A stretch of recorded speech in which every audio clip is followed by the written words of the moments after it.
Bom, estamos gravando, então bom dia, boa tarde ou boa noite para você que está vendo essa gravação. Então, a gente vai estar falando aqui sobre as filosofias helenísticas, né? E principalmente o nosso foco hoje, né, vai estar sendo no Epicuro, né? No final aqui da explicação, né, a gente vai responder algumas questões sobre o helenismo, né? Mas principalmente sobre Epicuro, né? Que está sendo o nosso foco aqui da nossa aula, beleza? Então, o que é importante a gente pensar? Porque, gente, o período helenístico, tá? Ele tem a ver com a decadência das cidades-estado gregas, tá? Então, a gente está falando das polis, né? Então, no século IV a.C., é importante a gente pensar que o que é uma cidade-estado, o que é uma polis grega, né? Então, para a gente fazer essa pequena revisão, né? Gente, cidade-estado é uma cidade que ela se administra dentro dela mesma e ela é independente em relação às outras cidades-estados, tá bom? Em relação às outras polis. Então, é interessante a gente pensar que cada cidade é um estado, né? Então, é como se Ceilândia fosse independente de Samambaia, que fosse independente de Taguatinga, que fosse independente do plano piloto, né? E é interessante a gente pensar que em uma cidade você é um cidadão e na outra você já não é. Então é esse sentimento de pertencimento, né, que vai ser a cidade-estado, né? Ela vai ser independente, ela vai se administrar dentro dela mesma, tá? Então é interessante a gente pensar isso, né? E essas cidades-estados, né, deixa eu até passar o slide para a gente acompanhar junto, tá? Aqui. Então, o que é interessante a gente pensar, né? Essas cidades, estados, elas vão começar a entrar em decadência através das guerras, tá? Então, vão ter muitas invasões, muitas brigas entre elas mesmas, tá? Então, é interessante a gente pensar em Atenas e Esparta, por exemplo, né? Então, a partir do momento que elas começam a entrar essas brigas, essas invasões entre elas mesmas, né? A gente vai chamar isso de suicídio grego, né? Então, até coloquei aqui do lado no slide. Então, o que é a ideia do suicídio grego? É que elas lutaram tanto entre si que elas acabaram se enfraquecendo tanto, né? E elas acabaram abrindo espaço para os invasores que vinham lá do norte da Macedônia, né? Então a gente lembra de quem? Do Alexandre o Grande, né? Que ele era o rei da Macedônia.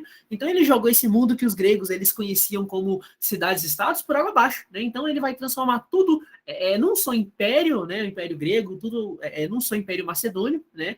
Então é interessante a gente pensar que o que acontece, né? O Império do Alexandre o Grande ele foi conquistando várias regiões, né? Então ele conquistou a Babilônia, conquistou a Mesopotâmia, conquistou a Pérsia, né? E ele foi se expandindo. Então, o que acontece quando você começa a conquistar vários territórios? As populações, as culturas, os costumes, as religiões, elas vão cada vez mais se misturando, né? E a gente começa a pensar que vários elementos vão estar tendo essa mistura, né? Então a gente vai ter a formação de uma cosmópolis, tá? Até coloquei aqui do lado. O que é cosmópolis, professor? É justamente esse lugar onde existe essa fusão cultural, né, entre vários elementos. Então, quando a gente fala que uma cidade, por exemplo, essa cidade aqui ela é cosmopolita, né? A gente está falando que é porque essa cidade ela recebe pessoas de vários lugares, pessoas de várias crenças, tá?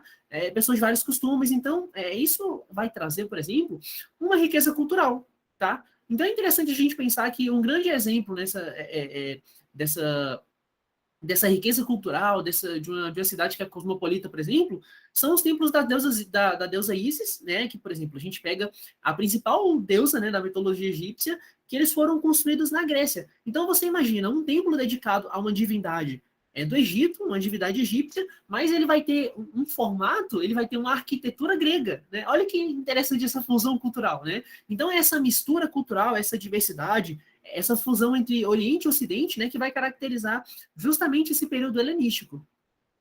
Beleza? Então, é interessante a gente pensar uma coisa, gente. Esse período, tá, do helenismo, que a gente está falando aqui, do que? Do século 4 a.C., tá? Então, é justamente quando começa essa decadência das polis, né? Quando a gente vai falar sobre esse período do helenismo, né? Vocês podem acompanhar comigo aqui no slide, a gente vai falar que é um período ético, tá? Porque esse período, tá? E eu até coloquei do meu lado, ele foi marcado pela diversidade, né? Pela mistura de culturas, né? E por que ele vai ser chamado, professor, de período ético? Porque os autores do helenismo, tá? Diante dessa globalização, eles estão preocupados com a ética, com a busca pela ataraxia. Aí você fala, professor, que palavra é essa ataraxia, gente? Ataraxia em grego significa serenidade, significa paz interior, significa paz de espírito. E se a gente for pensar, a paz de espírito, a paz interior, é uma coisa que a gente perde muito fácil hoje em dia, né? E às vezes isso faz com que a gente se pressione, né? Isso faz com que a gente se cobre muito, a gente até chega a se questionar, né? Porque às vezes chega alguém e te pergunta, e o resultado do PAS que você vai fazer? E o resultado do Enem, né? O seu primo, ele já passou no vestibular, quando é que vai ser você, né? É muito comum a gente escutar isso, né? E você pensa, meu Deus, né? Eu não me sinto em paz comigo mesmo, né? Eu preciso de paz. E é muito interessante a gente pensar que vão surgir 4 escolas filosóficas, né? Vão surgir 4 respostas que vão tentar desenvolver essa paz de espírito, e elas vão mostrar pra gente que a paz de espírito, a paz interior, ela não é um lugar que você vai, ela não é alguém que você encontra. A gente já está falando. Não é uma paz de espírito exterior. É uma paz interior. É uma paz que ela está dentro de você. Então é isso que os autores, né, do helenismo, eles querem mostrar para a gente. É uma paz de espírito interior. Ela parte de dentro da gente. Então essa vai ser a busca. Por isso que vai ser chamado esse período ético, porque eles estão buscando a paz. É um momento de muita diversidade, é um momento de muita mistura, e às vezes você acha que as coisas estão uma bagunça, mas é justamente isso que eles estão buscando, tá? A tranquilidade. Gente, ficou clara essa ideia do que os autores do helenismo, ficou clara essa ideia do que eles estão buscando? Isso é muito importante a partir de agora. Tá tranquilo? Bem de boas?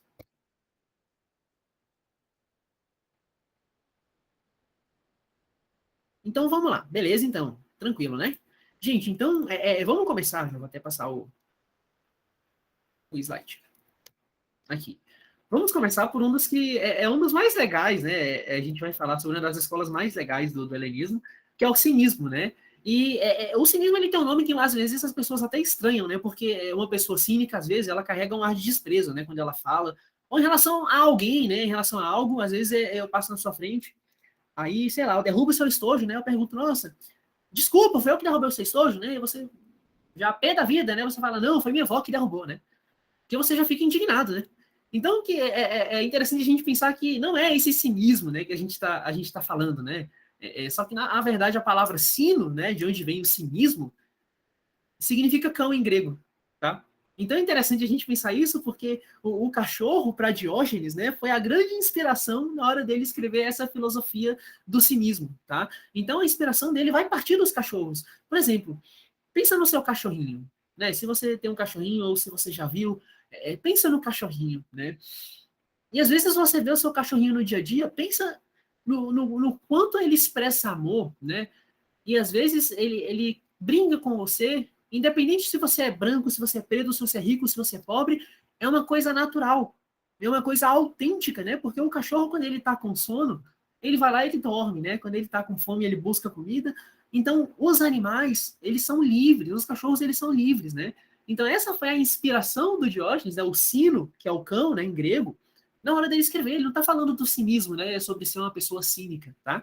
E é interessante a gente pensar que o Diógenes, gente, ele acredita que as convenções sociais, então os padrões que são impostos pela sociedade, né, que são aceitos muitas vezes de maneira inconsciente pela gente, isso vai transformando a gente cada vez mais em pessoas negativas, tá? Em pessoas frias, pessoas pesadas, né? Então, esses padrões, né, eles vão fazendo com que a gente ache que fazer sucesso é acumular bem.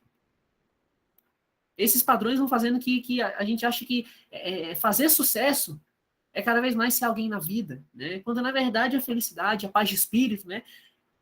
A paz interior é essa que está dentro da gente, né? Então só depende de como a gente vai encarar as situações da vida, né? E para isso muitas vezes é importante que a gente precisa buscar expressar esse nosso lado natural, esse nosso lado autêntico, tá? E isso que o Diógenes está mostrando para a gente, né? Porque as pessoas muitas vezes elas se privam tanto de mostrar quem elas são de verdade, e o Diógenes vai questionar isso, né? Justamente essas máscaras sociais. As pessoas se preocupam tanto, né? E às vezes você quer mostrar, né, essa aparência, essa impressão que você está tentando passar, e às vezes as pessoas elas acabam se sacrificando, elas sacrificam a própria autenticidade, né? As pessoas se machucam em nome da família, elas se machucam em nome do namoro, se machucam em nome do trabalho, do que vão pensar, do que vão falar delas, né?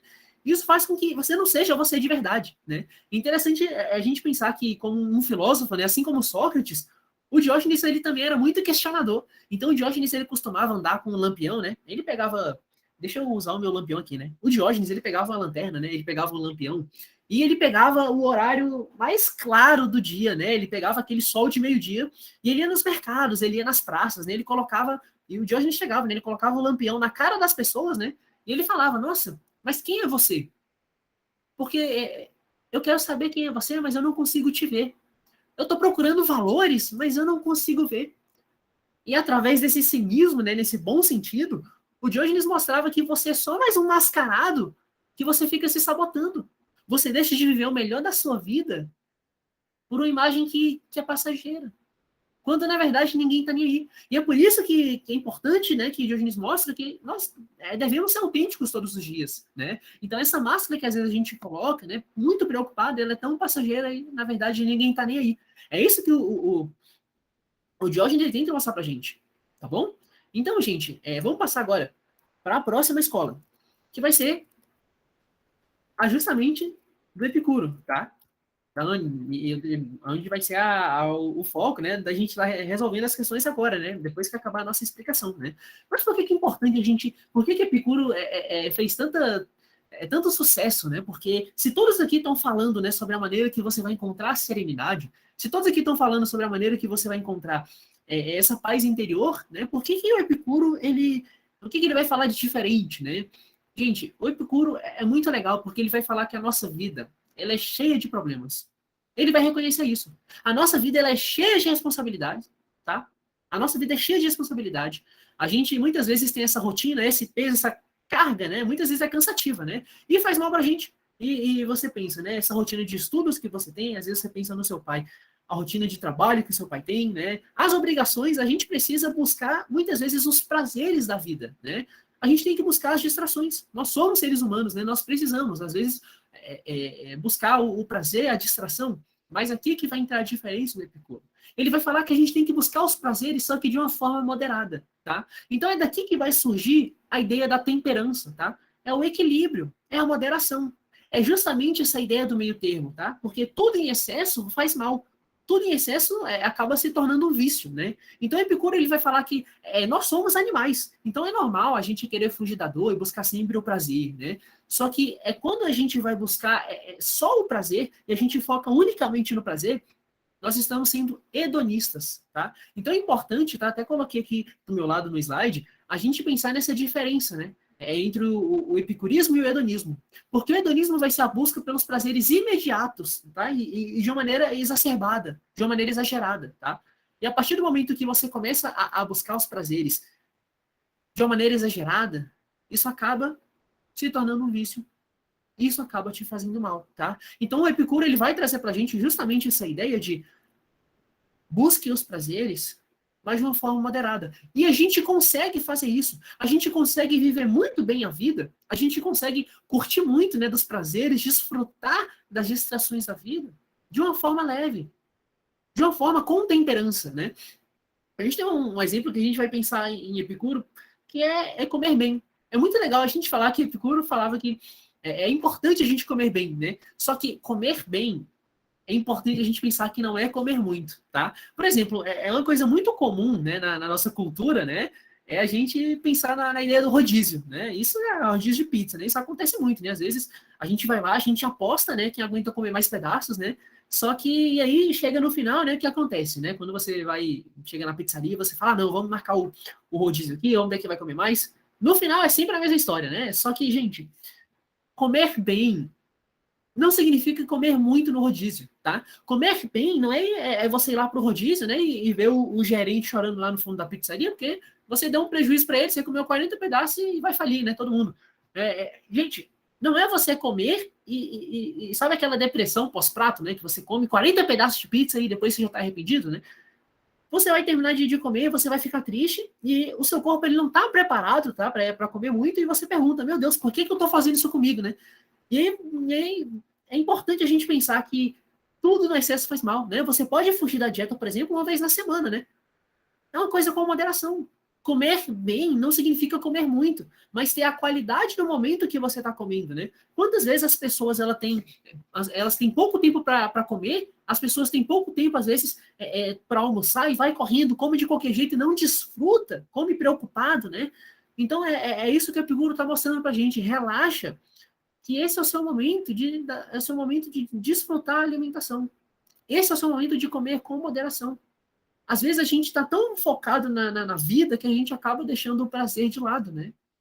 E, por exemplo, o comer é um prazer, né? Outra ideia que a gente tem é das boas amizades, né? É muito interessante a gente pensar que ter bons amigos não significa que você tem muitos amigos, tá? Porque muitas vezes você tem, às vezes, 5.000 pessoas numa rede social, você tem lá 5.000, 10.000 seguidores, né? E naquele dia que você tá mal, pode não ter ninguém do seu lado ali para te fazer a companhia, né? E você está se sentindo sozinho.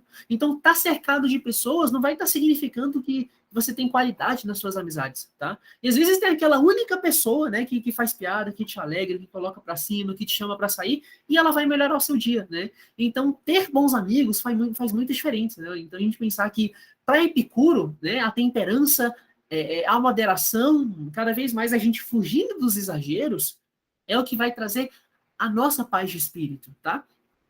A partir do momento que a gente tem essa temperança, a gente tem esse equilíbrio, tá? E saber aproveitar, mas tudo de uma forma não exagerada, não exacerbada, né? É o que o Epicuro vai dar valor. Assim que a gente vai conseguir aproveitar a vida, né? E todos podem fazer isso. Esse é o mais importante. Beleza? Tá tranquilo, gente?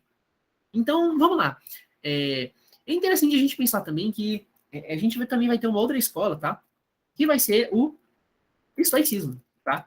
Quando a gente vai pensar no estoicismo, né, embora o estoicismo tenha surgido na Grécia, né, ele foi até o Império Romano, né, com Marco Aurélio, né, que era o famoso imperador filósofo, né, e é muito legal porque os estoicos eles vão falar que, né, e tá aqui do nosso lado no slide, os estoicos vão falar que cada vez mais que a gente está buscando, né, a paz de espírito, a gente vai fazer isso através do que a gente chama de apatheia, tá? Então, eu até coloquei, né? A busca pela paz de espírito através da apatia. Gente, a gente vai traduzir isso como apatia, tá? Apatia vai ser a indiferença, tá? Vai ser a insensibilidade, vai ser a supressão dos sentimentos destrutivos, tá? Então, quantas vezes a gente não já se sentiu culpado, às vezes, por uma coisa que a gente nem fez?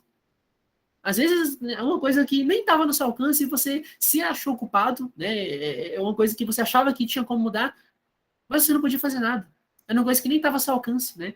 Então, às vezes, são os nossos próprios sentimentos, né, que eles vão destruindo a gente. As culpas que a gente tem das coisas, né, os nossos arrependimentos, isso vai machucando, isso vai corroendo a gente por dentro, né? Então, os estoicos, eles vão falar que a filosofia deles é uma filosofia da coragem, porque tem que ter muita coragem para você conseguir ignorar os seus sentimentos. Tem que ter muita coragem porque, por exemplo, pensa na raiva, o ódio, né, a culpa, são coisas que cada vez mais vão trazendo coisas ruins e vão corroendo a gente por dentro. Então chega um momento que não vai sobrar mais nada, né? E os estoicos eles vão falar, tem que ter coragem para suprimir os sentimentos, principalmente os destrutivos, né? Porque eles não agregam em nada na nossa vida, né? Então tem muitas coisas, por exemplo, que a gente não consegue mudar, e tem coisas que não estão ao nosso alcance, né? E às vezes as pessoas passam a vida inteira lutando contra coisas que não podem ser modificadas, né? Então o estoicismo ele vai falar pra gente, aceita aquilo que você não pode mudar. Então os estoicos, por exemplo, eles vão falar que a morte, né? Vamos pensar na morte, porque os estoicos vão falar que a morte é uma coisa muito natural. Por que você vai olhar para a morte, às vezes, com peso, se a morte é uma coisa muito natural? Então, não quer dizer, gente, claro, né? Às vezes alguém morre, um bichinho morre, né? Não quer dizer que eu não sinta nada. Eu sinto. Mas eu vou tentar me dominar. Eu vou tentar suportar essa dor sem me destruir, tá? Gente, a dor, ela é inevitável. Ela vai vir, às vezes é como se fosse um tapa na nossa cara, né? Vai doer, mas é você que escolhe se você vai querer levar isso pelo resto da sua vida ou não. É você que escolhe se você vai querer levar esse sentimento para frente ou não. Porque viver muitas vezes é se frustrar e tá tudo bem, né? Um dia a tristeza ela chega e não tem o que fazer. Você tem que sentir, né? Outra coisa, por exemplo, que é importante a gente pensar é a ideia da velhice, né?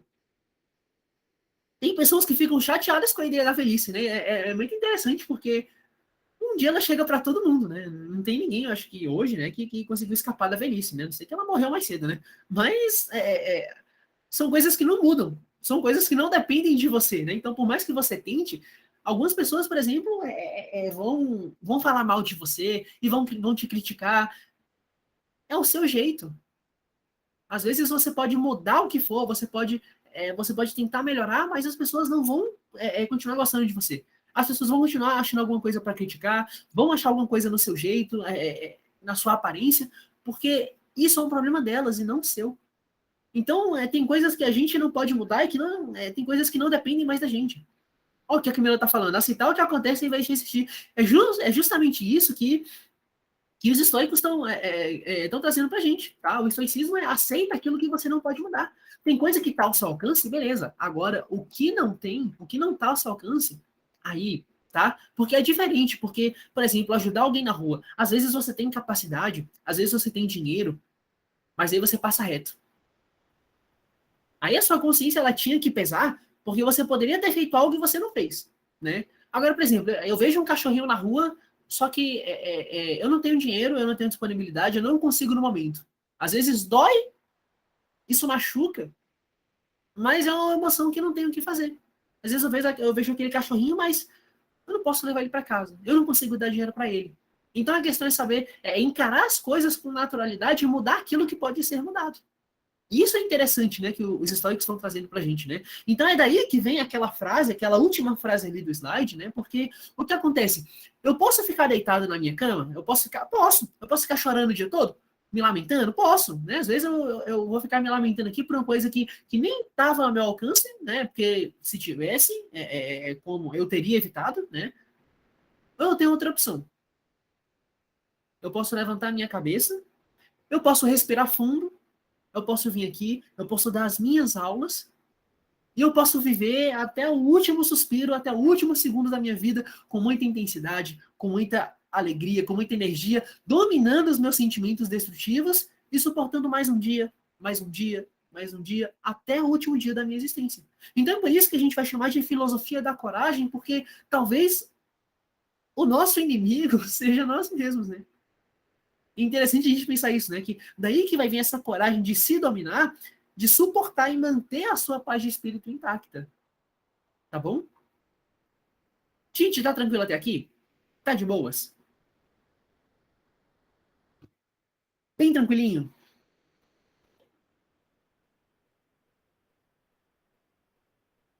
Tá, né? Bem de boas. Bem tranquilinho, né? Então tá bom, vamos lá.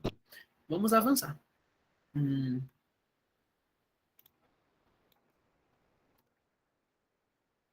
Gente, quando a gente vai falar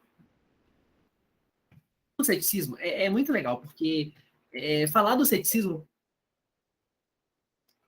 é que nem o cinismo. Vocês lembram quando a gente estava falando do cinismo, né? Às vezes você vem e fala, nossa, né? O cinismo, né? Às vezes, nossa, professor, já sei então. Ele está falando daquela pessoa que é cínica, né? Aquela pessoa que tem esse ar de desprezo, né? Que as pessoas falam e ela já era outra ideia, né? Quando a gente vai ver, Diógenes ele estava falando do sino, do cachorro, né?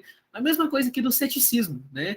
Porque muita gente conhece o ceticismo como uma coisa ligada à dúvida, né? Para quem estava assistindo a aula de DK, por exemplo, né? Já vai vir, nossa, professor, então, será que era isso, né? Que o DK estava falando, de ceticismo, de duvidar de tudo, né? Gente, geralmente a pessoa cética, ela não aceita nada de primeira, né? Nada pronto. Só que o ceticismo pirrônico, né? Ele vai ter esse nome porque o companheiro de Alexandre o Grande, né? Que é Pirro de Elis, ele foi junto, né? Com o Alexandre o Grande, né? Eles faziam várias viagens, né? E teve uma viagem que eles foram para o Oriente, né? Então, quando o Pirro foi lá com o Alexandre o Grande, eles chegaram lá no Oriente, eles tiveram contato com os yogis tibetanos, tá?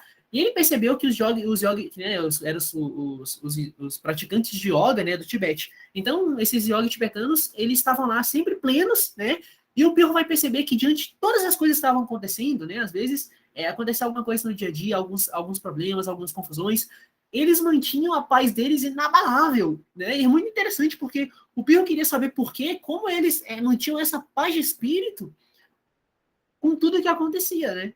E aí o Pirro ele vai chegar à conclusão de que esses monges, né, que ele teve contato, né, que ele estava acompanhando lá no Oriente, eles nunca se preocupavam em ter a última palavra, tá? Em ter a verdade absoluta como fundamento, né?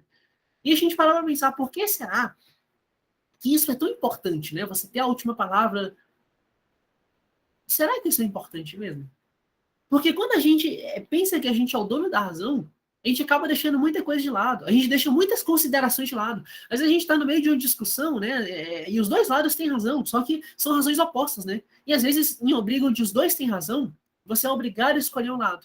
E aí vem a questão, se você está escolhendo um lado, você está desprezando o outro lado e toda a razão que ele tem. Você está criando uma inimizade que não tinha que te pertencer.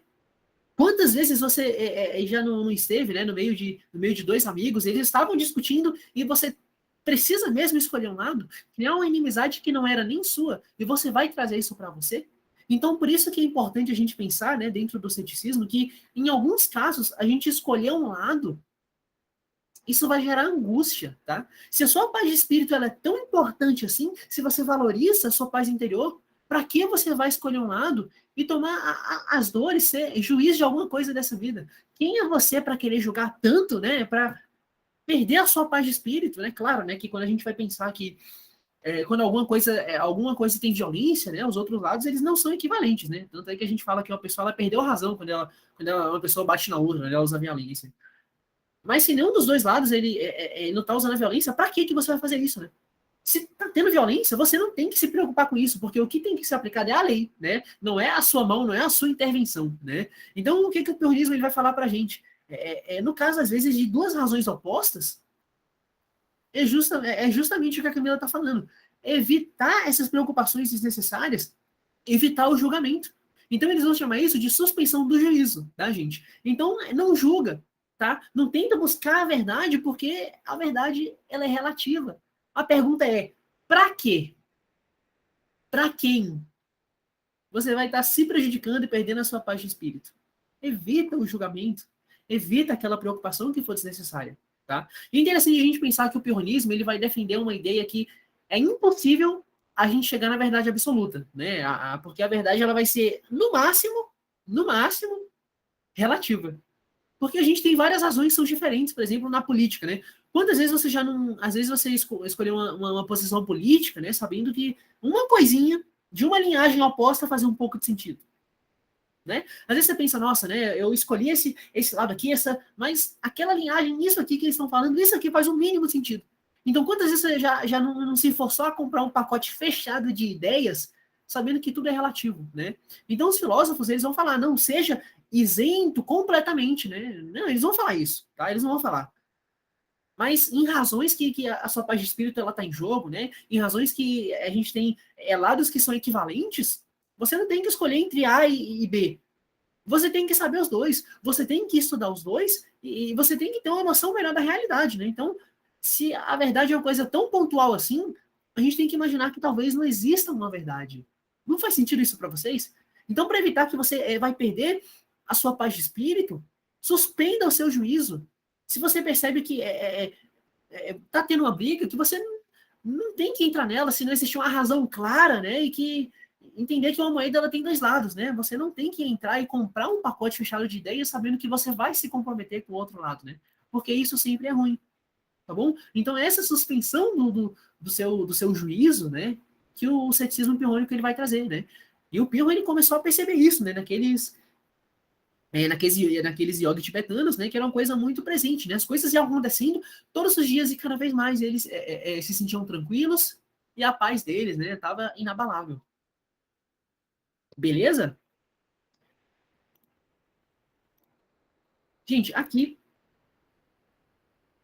agora a gente vai passar para responder as questões, tá? Vamos responder algumas questõezinhas aqui, já revisando o nosso conteúdo.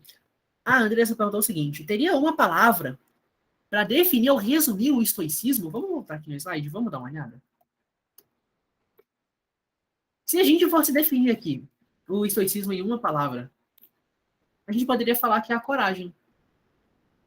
A filosofia da coragem.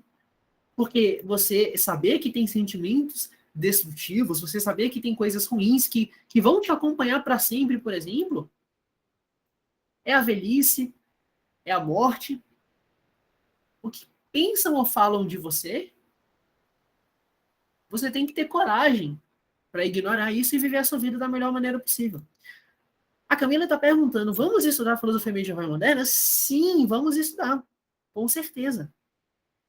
Vamos estudar a filosofia moderna. E é interessante, a filosofia medieval, né, ela não é tão presente, né, principalmente nas provas da UNB, quando a gente está falando aqui, principalmente da escolástica, né, A gente está falando de São Tomás de Aquino, de Santo Agostinho, né, patrística, escolástica. A gente vai ver isso, tá? Com certeza.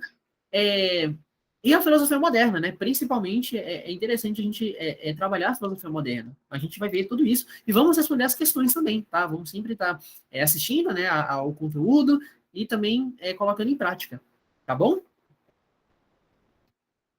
Belezinha? Vamos lá então, gente. Vamos responder algumas questões sobre o Epicuro, né, que cai muito, né, no Pais Um, né, e também sobre o helenismo, né, que é uma coisa que também está presente nas outras etapas aí, né, do Pais. Vamos lá, eu vou parar de compartilhar aqui para colocar a prova para a gente resolver juntos. Vamos ver aqui. Hum,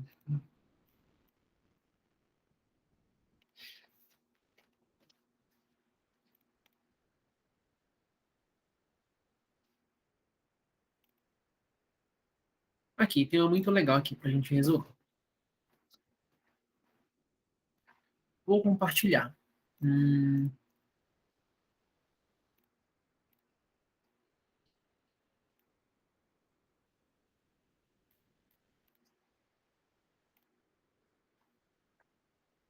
gente, vocês estão conseguindo ver aqui comigo?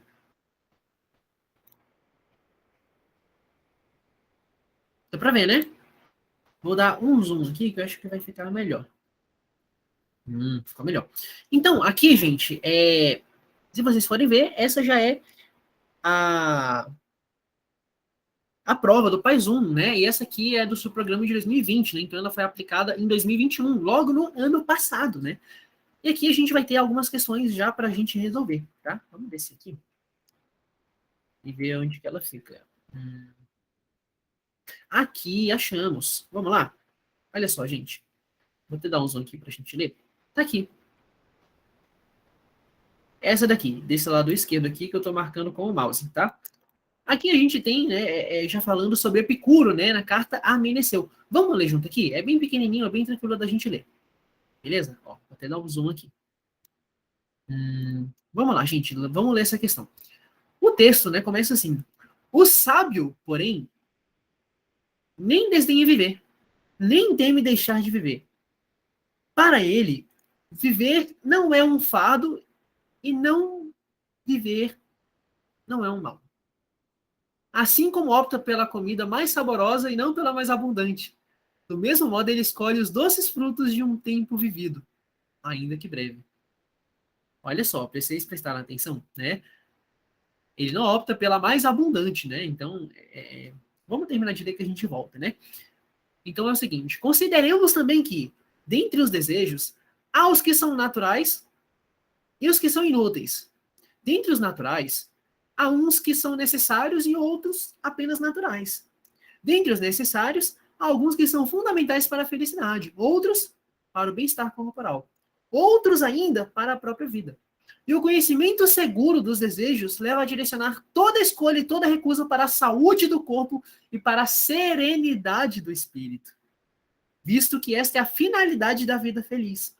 Em razão desse fim, praticamos todas as nossas ações, para nos afastarmos da dor e do medo. Gente, tem muita coisa aqui nesse texto que a gente acabou de ver e que são muito importantes e que são conceitos muito, muito caros, muito valiosos dentro de Epicuro, né? Vamos ler de novo, vamos ir marcando para ver o que é o mais importante, porque olha só, eu vou até pegar um lápis aqui, pegar verde, né?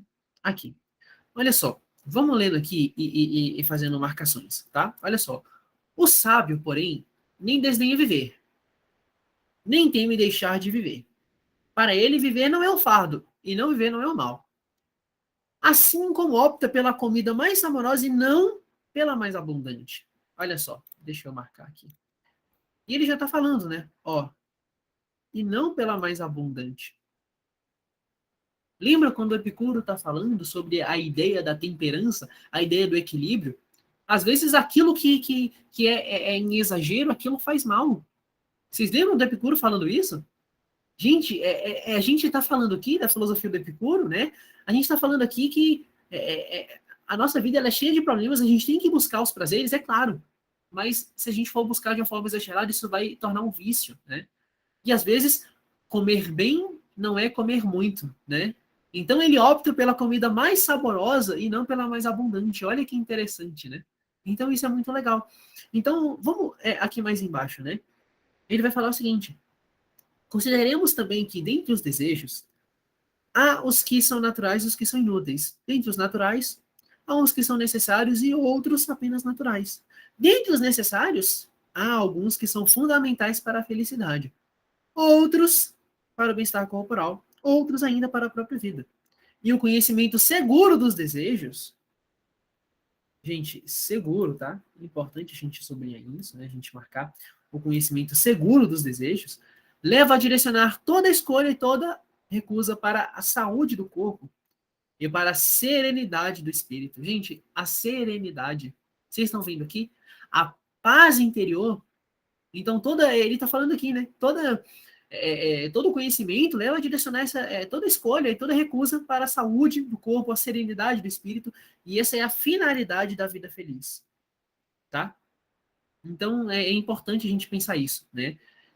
Que em Epicuro, né, ele vai falar muito, né, sobre essa ideia do equilíbrio, essa ideia, qual é a nossa finalidade? É a gente viver bem, é a gente buscar a nossa paz de espírito, tá bom? É assim, através do equilíbrio, através da moderação, mas buscando os prazeres, sabendo viver a vida, que a gente vai, né, tá chegando na finalidade, tá? Da vida feliz. Beleza? Então vamos lá. Vamos descer aqui para os itens. A gente tem alguns itenzinhos aqui para a gente responder. Olha só. Vamos lá. Item 28, tá? Aqui, 28. Ele vai falar o seguinte. Deixa eu dar um zoom aqui.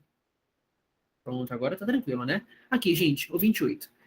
Epicuro recomenda, como um caminho para a felicidade, reconhecer o valor da vida e não temer a morte. O que vocês acham?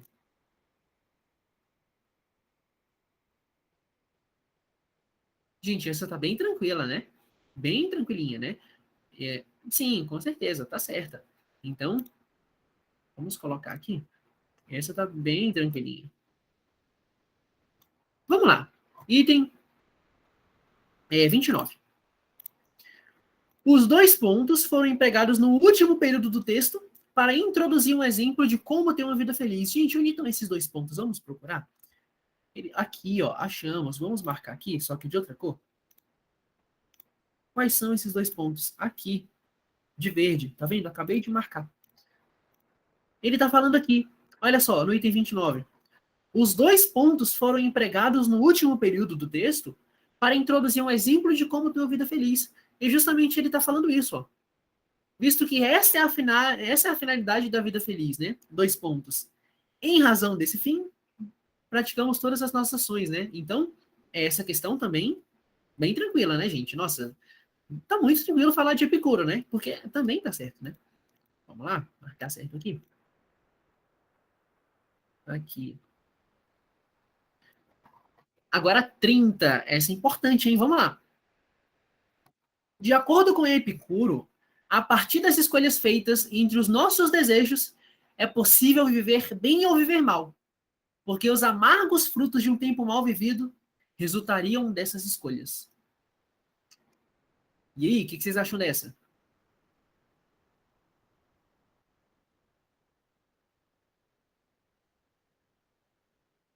Isso é interessante a gente pensar, porque o Epicuro fala, né? A partir das escolhas feitas entre os nossos desejos, a gente pode viver bem ou viver mal. Tá certo, sim, muito bem, meninas. Porque a partir das suas escolhas, dos seus desejos, você pode desejar viver bem ou viver mal. Só que você vai ter os frutos de um tempo mal vivido, né? Por causa dessas escolhas. Então, bem tranquila também, né? Certíssimo. Certo.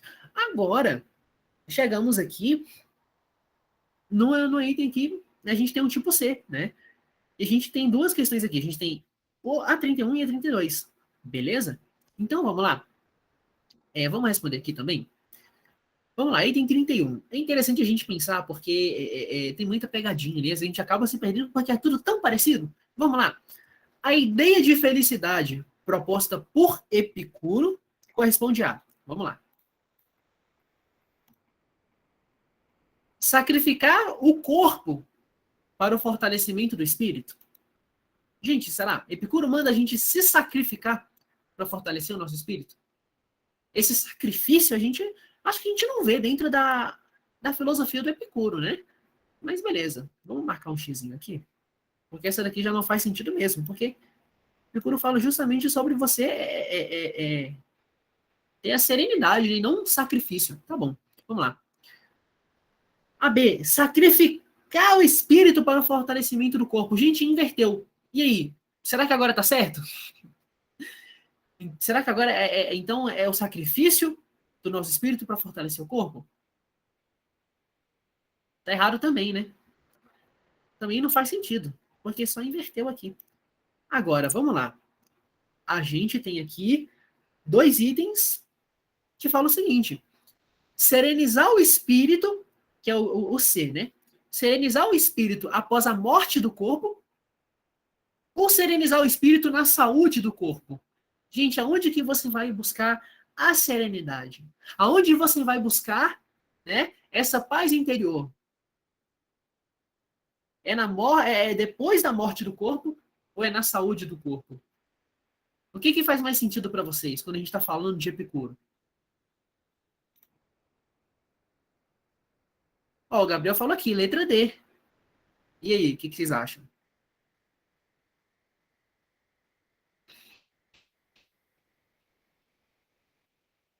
A Andressa falou que concorda. A Camila tá falando na morte. Olha só, vamos pensar o seguinte, Camila. Quando Epicuro tá falando que a gente, como é que, quais são, né, vamos subir aqui pro texto, olha só. E aqui no próprio texto vai falar, né, aqui. O conhecimento seguro dos desejos leva a direcionar toda escolha e toda recusa para a saúde do corpo e para a serenidade do espírito, né? Então, é através das suas escolhas, né, que você está buscando a serenidade do espírito, né? Então, serenizar o espírito, né? Então, isso a gente sabe que é importante, né? Isso está certo até aqui. Agora, se é após a morte do corpo ou na saúde do corpo, né? Ele vai falar aqui, visto que essa é a finalidade da vida feliz, né? Então, é a vida. Então, isso aqui vai estar trazendo para a gente a ideia da saúde, né? Na saúde do corpo, porque ele está falando da vida, né? Beleza? Então, qual vai ser o nosso item aqui? O nosso item certo vai ser, eu vou até marcar ele aqui, vai ser a letra D, tá bom? Porque a C também tá errada por causa da morte. Essa parte aqui da morte do corpo também é o que vai deixar o item errado. Beleza? Ah, então tranquilo. Gente, vamos lá então. Vamos avançar. Aqui a gente vai ter então o item 32, que também é tipo C. Olha só, vários tipos C pra gente aqui, né? Vamos lá. É importante, tá? A gente sempre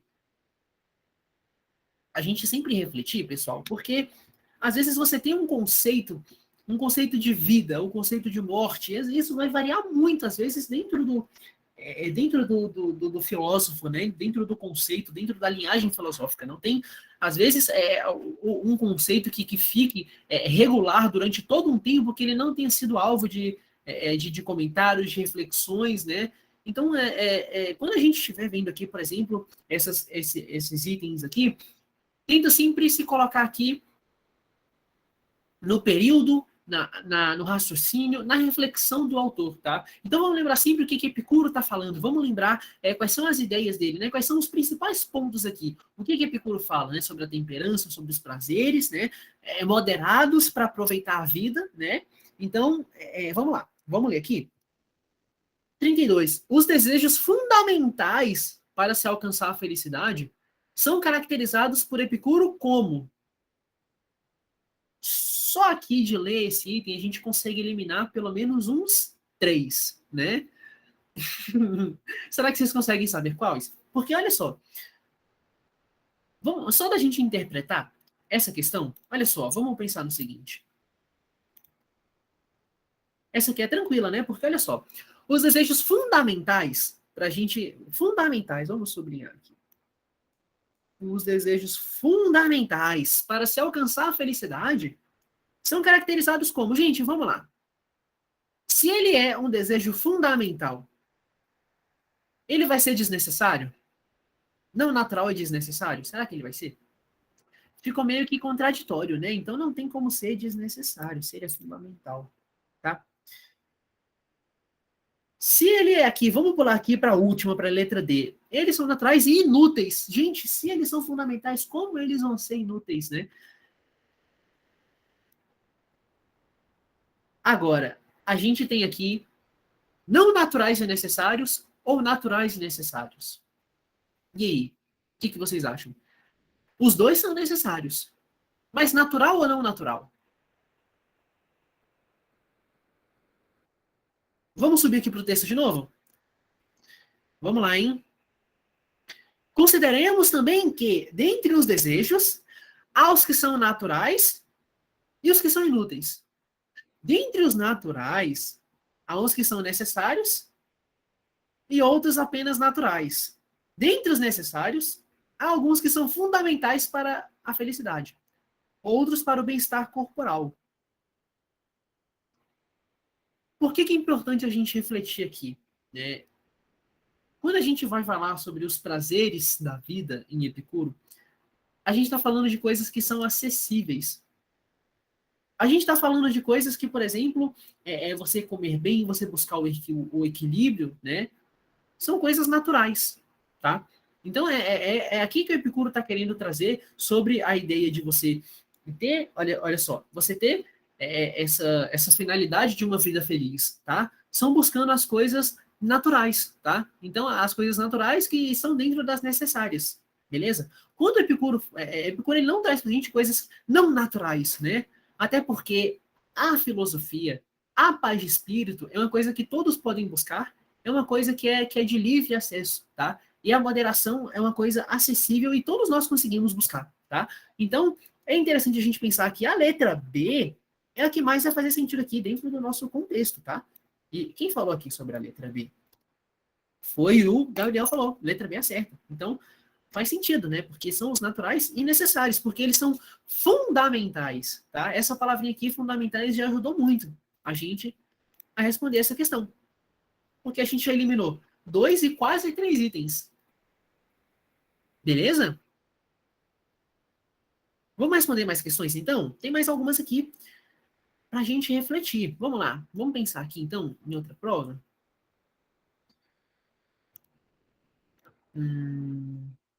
Essa daqui, tá? Que a gente acabou de ver, foi a do programa 2020, tá? Do Paz 1. Então, vamos lá. Vamos buscar outra aqui. Vou parar de compartilhar para colocar o outro.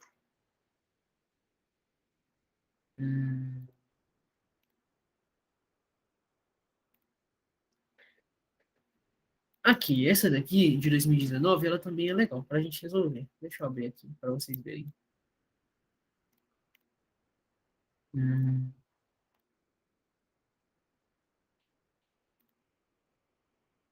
Conseguem ver aqui do meu lado? Dá para ver tranquilinho? Sim? Beleza, deixa eu dar um zoom aqui. Olha só. Aqui, paz, programa de avaliação seriada, subprograma 2019, primeira etapa. Então, vamos lá. Vamos pegar aqui a questão do Paz 2019. Deixa eu procurar aqui.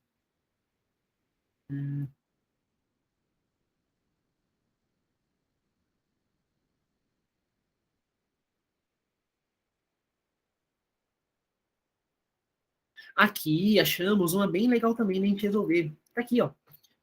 A gente ainda tá falando de carta a Meneceu, né, do Epicuro. Então, vamos lá. Vamos resolver essa daqui, que também é bem tranquilinha. Vamos lá, gente. Vou dar um som aqui pra gente conseguir ler. Pera aí. Pronto. Aqui, do lado esquerdo, tá bom? Esse aqui que eu tô marcando. Olha só. Beleza? Vamos ler? Pra gente conseguir responder mais esses 3 itens? Vamos lá, gente. Epicuro e carta a Meneceu, tá? Que ninguém hesite em se dedicar à filosofia enquanto jovem. Nem se canse de fazê-lo depois de velho, Porque ninguém é jovem, jamais é demasiado jovem ou demasiado velho para alcançar a saúde do espírito. Quem afirma que a hora de se dedicar à filosofia ainda não chegou, ou que ela já passou, é como se dissesse que ainda não chegou, ou que já passou a hora de ser feliz. Gente, olha que bonito, né? Desse modo, a filosofia é útil tanto ao jovem quanto ao velho. Para quem está envelhecendo, sentir-se rejuvenescer através da grata recordação das coisas que já se foram. E para o jovem poder envelhecer sem sentir medo das coisas que estão por vir. É necessário, portanto, cuidar das coisas que trazem a felicidade, já que, estando esta presente, tudo temos e, sem ela, tudo fazemos para alcançá-la. Pratica e cultiva, então, aqueles ensinamentos que sempre te transmiti, na certeza de que eles constituem os elementos fundamentais para uma vida feliz. Gente, olha que legal, tá? E vamos sublinhar, vamos ler de novo aqui agora já marcando, porque esse texto é muito, essa parte é muito bonita, né? De Epicuro. Nossa, é muito lindo. Porque olha só o que ele está falando, gente. Vamos lá. Agora vamos ir marcando aqui. Olha só. Que ninguém hesite em se dedicar à filosofia enquanto jovem. Olha só, isso aqui a gente tem que marcar. Que ninguém hesite em se dedicar à filosofia enquanto jovem. Nem se canse de fazê-lo depois de velho. Porque ninguém, tá? E olha só, vou marcar de novo aqui. Ninguém jamais é ou jovem demais, tá? Deixa eu colocar aqui. Ou jovem demais, ou velho demais para alcançar a saúde do espírito.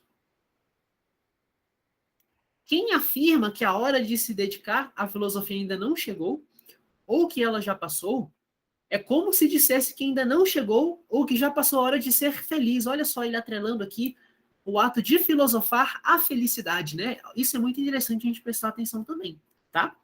Desse modo, a filosofia é útil tanto ao jovem quanto ao velho. Olha só que interessante. A filosofia é útil tanto ao jovem quanto ao velho. Para quem está envelhecendo, sentir-se rejuvenescer através da grata recordação das coisas que já se foram, e para o jovem poder envelhecer sem sentimento das coisas que estão por vir.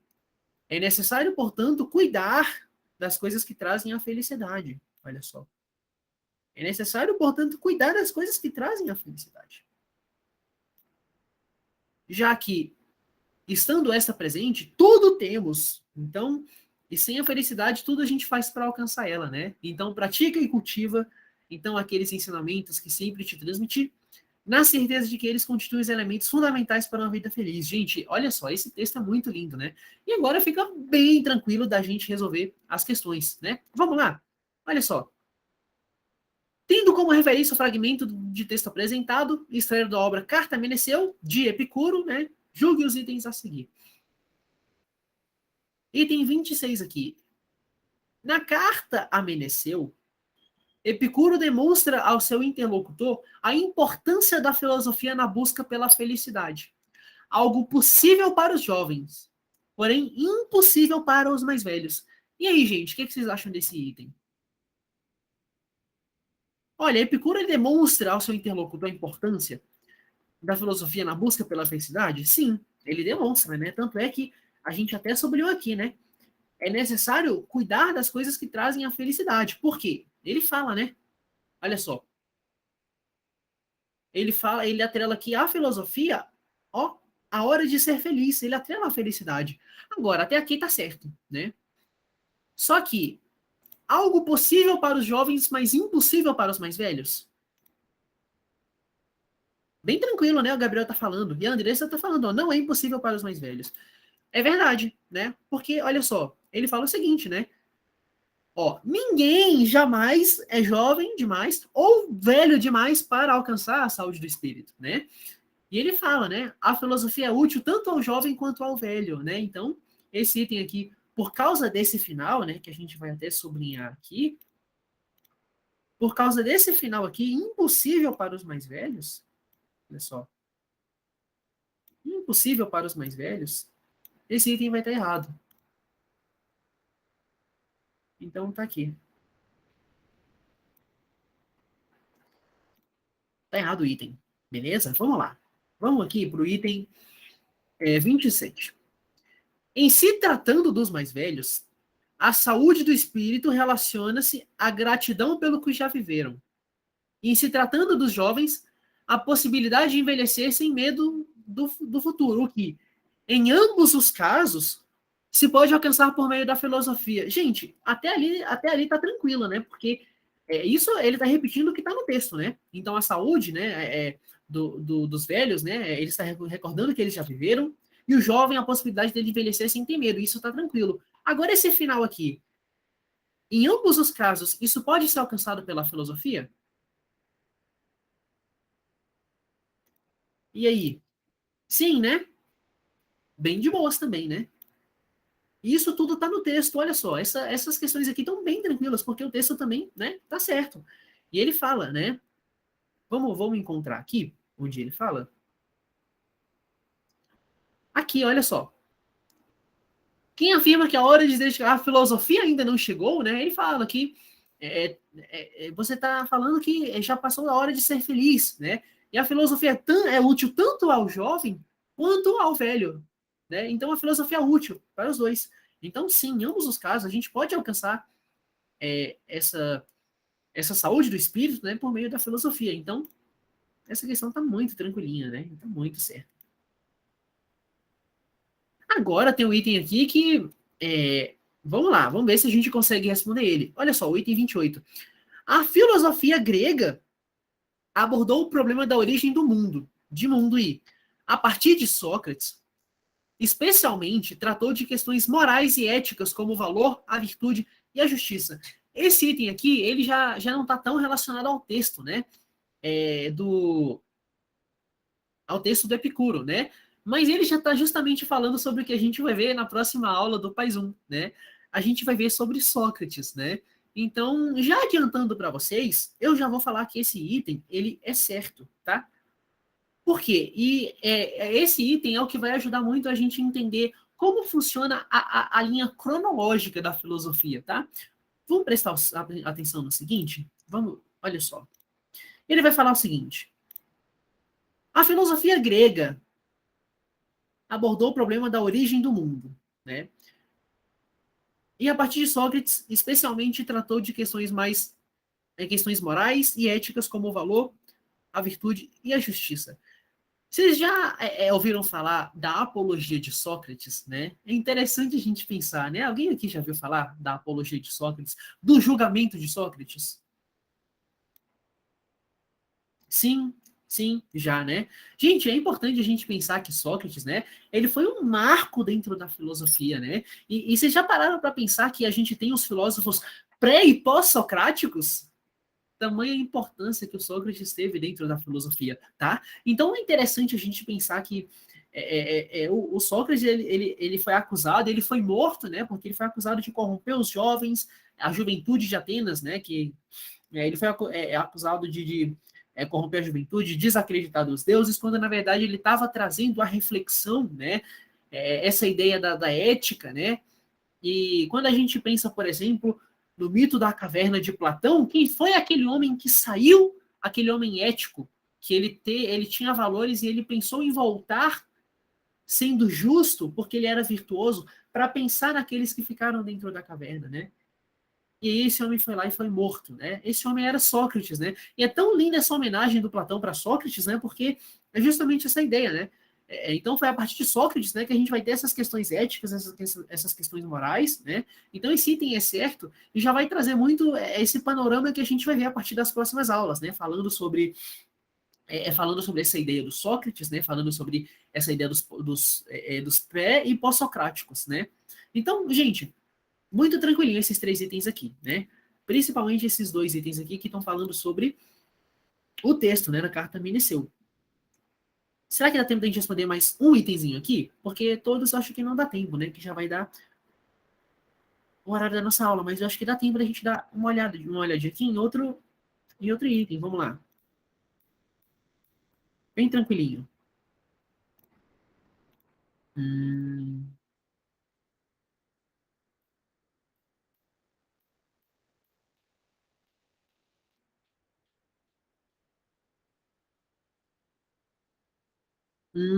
A gente tem muitas questões para resolver aqui dos filósofos pré-socráticos, né? Então, é muito legal, porque a gente vai ver isso na próxima aula, né? Os filósofos pré-socráticos e Sócrates, né? A gente vai ver isso na próxima aula, tá? Vai ser bem tranquilo, na próxima aula do Pais 1, né? Hum,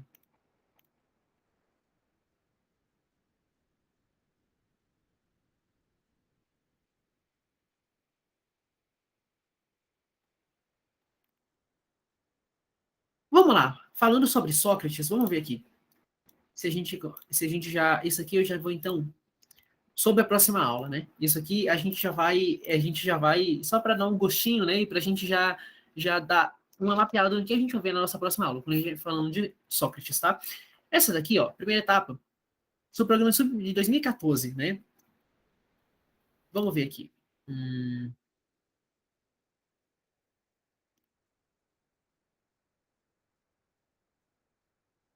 Onde que tá esse item?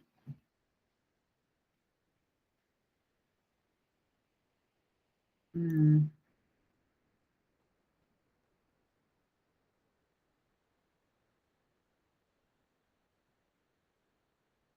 Aqui. Porque a gente está falando muito sobre a ideia da serenidade, não é? A gente está falando muito aqui sobre a ideia da paz de espírito, né? Então vamos ver aqui. A gente tem um item aqui que ele é tipo C, inclusive, tá? Essa daqui é de 2014. Vamos ler junto? Deixa eu pegar aqui as coisas para marcar. Hum,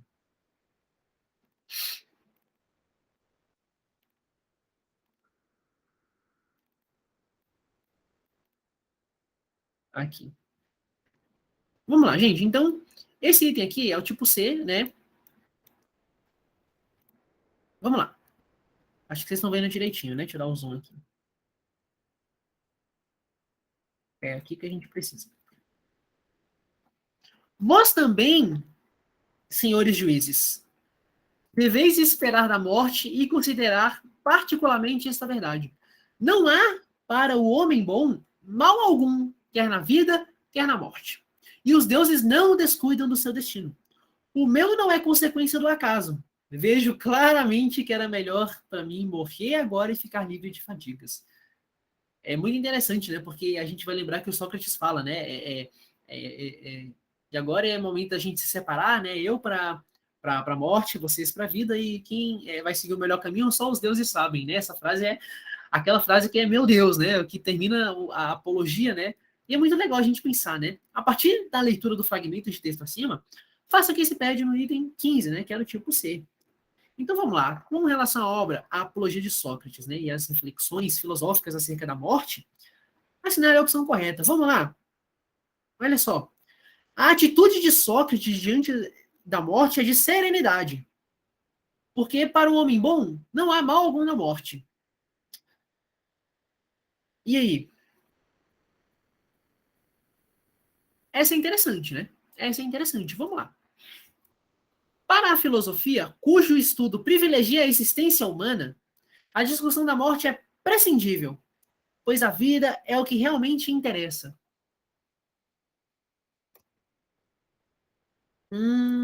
Essa B aqui, a gente tem que refletir algumas coisas, porque o estudo a filosofia, o estudo privilegia a existência humana. A discussão da morte é prescindível, pois a vida é o que realmente interessa. Será que só a vida interessa? Quando a gente vai pensar na filosofia, tão ampla que ela é, né? Tão abrangente, será que só a vida é o que realmente interessa?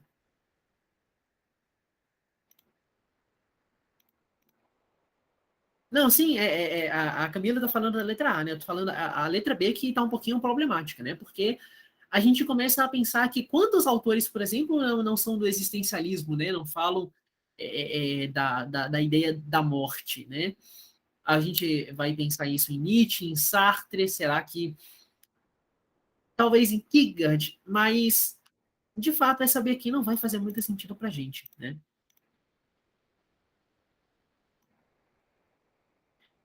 A letra D aqui. Iniciada com o cristianismo, a reflexão filosófica sobre a morte impediu discussões sobre as ações éticas do homem nas tomadas de decisões. Gente, Será que a reflexão filosófica ela foi iniciada com o cristianismo? O que vocês acham? Vou até marcar aqui. O que vocês acham disso aqui? Será se foi com o cristianismo? Não, né? Tá errado. São certíssimos. Agora, a C. Para Sócrates, que não crê nos deuses nem no destino, tudo acaba com a morte. E por isso, ele não a teme. E aí? Porque os dois itens eles são parecidos, olha só. Porque em um item aqui, olha que interessante. Fala que Sócrates ele não tem a morte. E no outro item fala que não há mal algum na morte. E aí? Será que não tem mal algum na morte? Ou será que é porque o Sócrates não teme ela? Agora ficou mais claro, né? Agora a gente já consegue refletir mais. Porque quando Sócrates ele sabe que ele está sendo injustiçado, quando Sócrates ele foi condenado a tomar cicuta, vocês lembram que ele teve que tomar veneno? O que que Sócrates tinha que era uma coisa muito importante? Era a consciência tranquila, vocês lembram? Quando Sócrates ele foi condenado, ele falou, beleza, né?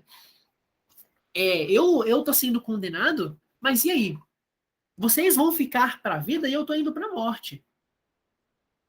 Mas quem vai ter o melhor caminho?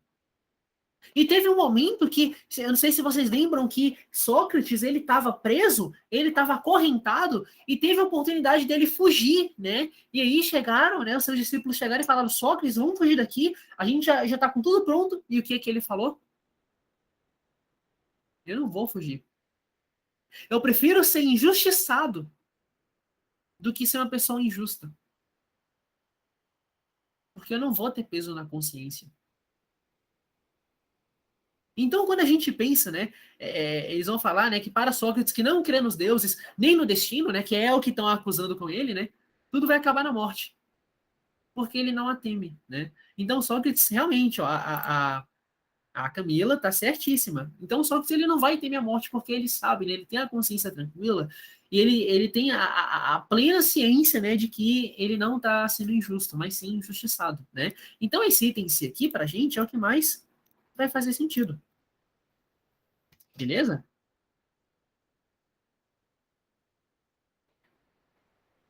Gente, olha só. Deixa eu.